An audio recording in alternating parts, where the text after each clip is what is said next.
బాగున్నారండి. కోనసీమ అనూష్ కిచెన్. మీరంతా ఏం చేస్తున్నారండి? 7 పిల్లల కన్నా తల్లి దగ్గరికి వచ్చి ఒక పిల్లని కన్నా తల్లి చెప్తుందంట పద్యం. అలా చెయ్యాలి, ఇలా చెయ్యాలి, ఇలా జాగ్రత్తగా ఉండాలని. అలా ఉందండి సామెత. అది సామెత కదా. మా వారికి టీ పెట్టడం రాదు, కాయగూరలు కానీ ఏమీ చేత కదండి అస్సలును. వంటిల్లే చూడరు, వంటిల్లి దగ్గరికే రారు. అలాంటిది నేను జ్యూస్ ఎప్పుడు చేస్తాను కదా, నీకు రాదు నేను చేస్తాను చూడు జ్యూస్, నేను చేయటం ఇలా చెక్కాలి, పీల్స్ ఇలా తీయాలని చూపిస్తున్నారు ఆయన. ఫోన్లే మంచిదే కదా హెల్ప్ చేయడం. నాకు కూడా ఫోన్లే అనుకున్నాను. బయటికి వెళ్ళి వచ్చామండి. ఒక హాఫ్ తీసుకున్నారు కర్బూజా. ఇంట్లో గ్రేప్స్ ఉన్నాయండి, నల్ల ద్రాక్ష పళ్ళు. అవి చాలా పుల్లగా ఉన్నాయి. నాకు ఐడియా వచ్చింది, 2 కలిపితే మిక్స్డ్ ఎలాగైనా చేసుకుంటాం కదా, మిక్స్డ్ జ్యూస్. అలాగే కర్బూజాలో మన పుల్లటి ద్రాక్ష పళ్ళు వేసుకుంటే బాగుంటుంది అని పుల్ల ద్రాక్ష పళ్ళు కూడా నేను సాల్ట్ వేసి బాగా నానబెట్టి కడిగేసి పక్కన పెట్టుకున్నానండి. 2 కలిపి.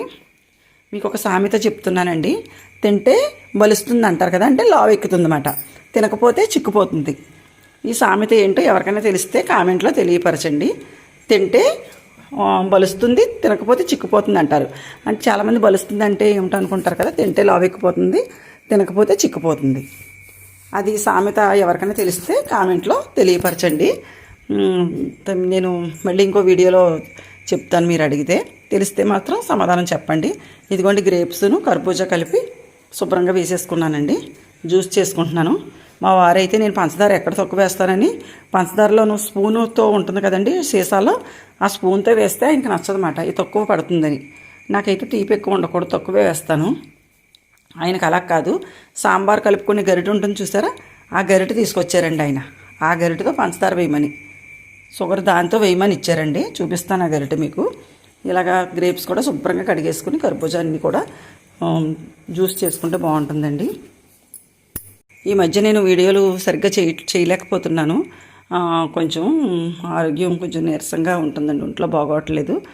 అందుకని పాలు కూడా ఇలా చక్కగా వేసుకున్నాను. మా వారు అంటున్నారండి, కర్బూజా ఒక హాఫ్ అయితే ఒక 10 గ్లాసులు చేస్తాడు షాప్ వాడు అని చెప్తున్నారు. ఇంట్లో అయితే మనం చిక్కగానే కాబట్టి ఒక 4 గ్లాసులు చేసుకుంటామండి. 4 గ్లాసులు ఈజీగా అయిపోతుంది. వాటర్ ఎక్కువ వేసుకుంటే ఇంకా అవుతుంది. ఆ వాటర్ అనవసరం కదా, ఇద్దరం తాగుతున్నాం కాబట్టి. ఇప్పుడు సరికొ గ్లాసు తాగేసి పడుకున్నప్పుడు మళ్ళీ సరికొ గ్లాసు తాగొచ్చు కదా అని చిన్న గ్లాసులతో అలా కనుక్కున్నామండి. పంచదార ఎక్కువ వేయలేదని ఆయన సైడ్ నుంచి ఇంకా వెయ్యి పంచదార అంటున్నారు.